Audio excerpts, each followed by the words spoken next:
السلام سے لے کر عیسیٰ روح اللہ تک حق کا علم بلند کرتے رہے۔ نبیوں کو بھی حق کا علم بلند کرنے کی وجہ سے وَيَقْتُلُونَ النَّبِيِّينَ انہیں قتل بھی کیا گیا۔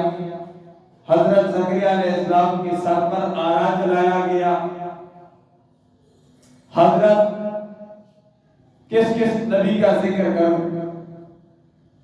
قرآن مجید نے 25-26 انبیاء کرام کا نام لے کر ان کا ذکر کیا اور متعدد انبیاء کرام کے واقعات بھی بیان کیے ہیں جو آزمائش سے بھرے پڑے ہیں، اور یہ آزمائش، یہ واقعات کسی نبی کا بھی واقعہ ہو، حضرت آدم علیہ السلام سے لے کر عیسیٰ اللہ تک اور میرے آقا صلی اللہ علیہ وسلم کی 63 سالہ زندگی کا ایک واقعہ نہیں، متعدد واقعات ہمارے لیے سبق نہیں بلکہ بہت سارے اسباب ہیں۔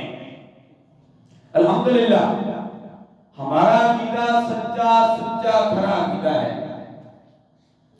ہمارے عقیدے پر قدغن لگانے کے لیے مختلف قسم کے فتنے امڑ رہے ہیں۔